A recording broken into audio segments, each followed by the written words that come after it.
Greetings! Welcome back to Mr. H and Friends. I'm Mrs. H and you're joining me today as I delve into the Lost in the Pond channel by the YouTube sensation Lawrence Brown. If you are new to the channel, then please subscribe and hit that notification bell to be notified every time that we upload a new video. Throughout the channel you'll find our reactions to all things USA, and one of my favourite things to do is cooking your American cuisine. Today's video is entitled 6 TV shows that really made me want to live in America. I used to watch a lot of programs from the USA that made me want to live in America. Let's get on with the video. Hello, I've lived in the United States now for 14 years, and the child version of Lawrence would find that most fascinating because that's exactly what he wanted to do. Because back in the day when I was about this tall, so about 2 inches, I was absolutely obsessed with all things America. I'd find myself doing American accents, learning about the geography, watching countless American films, reading American books. And a lot of this fascination was propelled by the fact that I was also hooked on American TV. Now bear in mind, this was the late 80s and I was a boy. So a lot of that involved action and people punching each other with this sound effect. And while devouring such TV shows, it made me think, America looks like a cool place, I want to live there. And so here are 6 television shows that I was obsessed with as a kid that made me want to move to the United States of America. Dun, dun, dun, dun, dun, dun. I'll stop that now. That's the A-Team theme, and I was very obsessed with the A-Team when I was but a wee little nipper. I had all of it, right? I had the A-Team van, I had Mr. T, I had Murdoch, although I'd pulled his head off, and I had the other ones, Face and Hannibal. It's been a while. And the show was engineered in such a way where the A-Team were on the run for a crime they didn't commit. And every one of the members had a different personality. Mr. T was the muscle. Face was the debonair, handsome, suave individual, so I could really relate to him. Murdoch, the comic relief, and Hannibal, the leader. So for kids, it was very easy to relate to this show, even though the premise of each episode was essentially the same. And my gosh, if I didn't want to get inside a van and travel across, wherever it is in America, is it LA? Who knows? And just take out the bad guys without actually killing them or causing any kind of, blood or violence of any kind, while using weapons that you made out of stuff that was just lying around. And maybe this is the first show that ever inspired me to take an American road trip, albeit without being pursued by the military again. Now, I've got to say, I know Mr. H did watch A-Team, and I did used to watch it. Here, I remember watching it on a Saturday afternoon around my nan and granddad's. So I do remember watching A-Team, but I cannot say it influenced me. But I will let Lawrence off on that one. The Simpsons, I love The Simpsons. I did and about including this because they are cartoon individuals of the 2D variety. So it was a bit harder to relate to them on a human level. And in fact, the reason that I would include it is not necessarily because I want to be Bart Simpson, who does. I want it to be Maggie. It's easier. No, I think I include... Baby H does look like Maggie sometimes with a pacifier in because it's the same, that little round shape. The Simpsons, because I think more than just about any show, got me interested in American place names. Specifically the fact that you can have a place name in one state that's replicated in several other states. That's not dissimilar to some things over here, though, in the UK. You'll have a town name that exists or a road that exists everywhere. So yes, that is typical of here. But I actually remember learning things from The Simpsons about, well, obviously Ebenezer Springfield.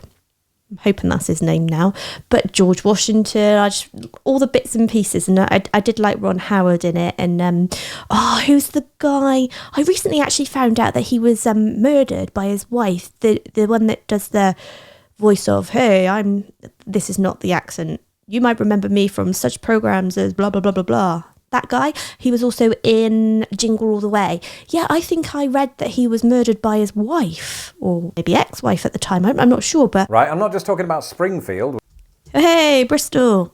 Which, as it happens, is not the most commonplace name in the United States. This is a phenomenon that happens all over, and watching The Simpsons and understanding that Springfield was used for the very reason that there were so many and therefore could create a kind of universality around this fictional town made me really fascinated in the signposts of America. And it was funny. What?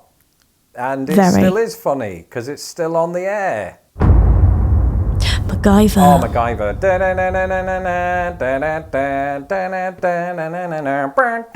MacGyver was so cool. Despite the mullet. I mean this. I mean every word of it. When I was 9 years old, I wanted to be MacGyver, to the extent that he inspired me to go out and buy my one and only Swiss Army knife. Now, for those of you who aren't familiar with the show, MacGyver is basically a one-man A-team. And just like with the A-team, he also concocts weaponry to dispatch the enemy at the end, and it's usually out of something you wouldn't expect. Oh, here's a nice, cannon that I made out of a Snickers bar wrapper. How amazing am I? He was really good with animals. That's something for which he doesn't get enough credit. And I remember hanging out with my friends in the garden, and I was always MacGyver. And we'd do the accents badly. I'd address them by their first names. They would not do the same, because what is MacGyver's first name?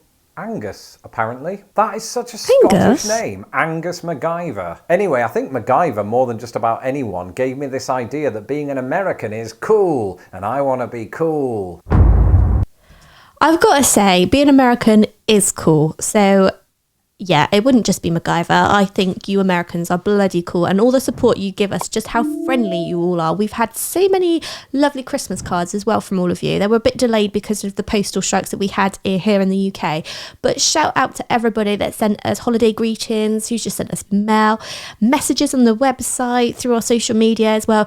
You guys are bloody brilliant, and we all bloody love you. And if you do want to join the community, then don't forget to subscribe to this channel, just so that you get to see more content and just interact with all the other lovely subscribers. And if that's not enough for you, you can join us on Discord, or you can support the channel further with Patreon. And we've also got a little PayPal support button, so you can hit that little PayPal support button, and 100% of whatever you want to support comes to us without any cuts. So yeah, do that one, please. Knight Rider. I was briefly into this show in the mid to late 80s. But as with the A-Team, I remember investing in the toy line. I had the car, Kit, and it had that little light on the front that was red. Only on this, it wasn't an actual light. It was a glimmering red sticker that came off too easily. And by the time that it did, I lost interest. But while I was still interested in Knight Rider, it was really cool again. And as he's driving around fighting crime, or wherever it is that David Hasselhoff's character does, you're thinking to yourself, ooh, I want to go in that car. And sort of like with MacGyver, I wanted to be David Hasselhoff until he became David Hasselhoff. And it undoubtedly furthered my interest in American road trips. Because if you have Kit, an indestructible car, you could literally fly into the Grand Canyon and come out singing Hallelujah. I'm glad he said that, and it didn't say anything about David Hasselhoff and his interest in beaches and women in bikinis and red swimsuits doing Baywatch. Though I wouldn't want to do that. It's naturally protected. Oh, I remember the Wonder Years, Kevin. What would you think if I sang it? That's Ringo Starr after Too Much Tobacco, because he did the original version of that song. The Wonder Years was a great TV show, and it was another example of many during the 80s where you had a kind of coming-of-age story that was also narrated by an older actor. I'm thinking of Stand By Me and Richard Dreyfuss. And in it, you had Fred Savage playing Kevin Arnold, and it was all about the trials and tribulations of growing up in a kind of American suburban town. I remember Kevin looking so much older than he did in that clip there, because to me, he looked a lot older, and it was somebody that you looked up to. I don't even know when this was filmed, but I remember watching The Wonder Years. And going to an American high school. And at the age I was when I watched it, in the 80s and early 90s, all of that was really appealing to me. Yeah. I wanted my own American high school locker. I didn't want to wear a school uniform. And of course I wanted the romance, which admittedly never fully materialised. Because even though it was set in the 60s and occasionally dealt with sad themes, it all just seemed way more exciting than my little corner of Grimsby, England.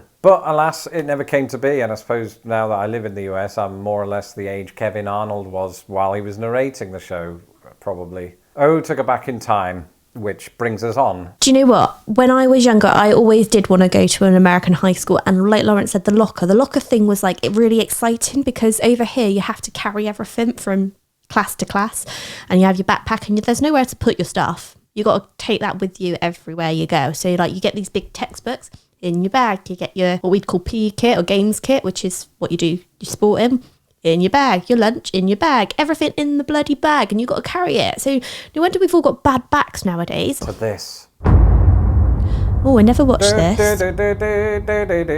This was my absolute favourite American show of all time. And appropriately, I discovered Quantum Leap while I was in the United States. And I know what you're thinking. Ooh, Lawrence, this is supposed to be about TV shows that made you want to move to the United States. And it did. You see, I discovered it while visiting the United States as an 8-year-old boy in 1990. I remember it very well because it was actually my first experience of watching television in the United States in general. So we were fascinated by the fact that there were so many commercial breaks and that they have this little show called Quantum Leap. I'd never heard of it. Quantum Leap is about this physicist called Sam Beckett who travels back in time and he leaps into the bodies of people in the past. And what he has to do is put right what once went wrong in their life. And once he's successful, he leaps again to another time period into the body of somebody else. And the concept of this was amazing for me because not only could he only travel within his own lifetime, meaning that he'd occasionally leap into major events from the 50s, 60s, 70s and 80s, but there was a very American-centric bias to where he would leap. He very rarely leaped outside of the United States because, you know, NBC has a travel budget. So I got to follow Sam Beckett and his hologram friend Al go to various places in the United States, and it helped me to sort of paint a better picture of the United States. And when it was cancelled in 1993, I cried for a week, which is longer than I did for my dog. But thankfully,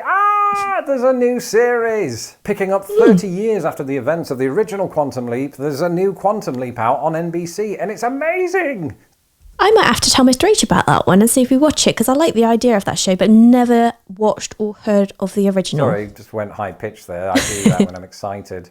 I was worried at first because Sam and Al aren't in it, but you absolutely feel their presence all over the show. While it seems to be cementing a story that stands on its own, it very much connects back to the original, which is great because for the next 12 weeks I get to switch on Peacock and be 12 years old again. I never stopped being 12, but that's beside the point. And those were some TV shows that made young Lawrence want to move to America. Anyway, don't forget to like the video if you did like it, share it out with your friends, subscribe to the channel and all that good stuff. All that leaves me to say is take care, God bless, and see you on the next video.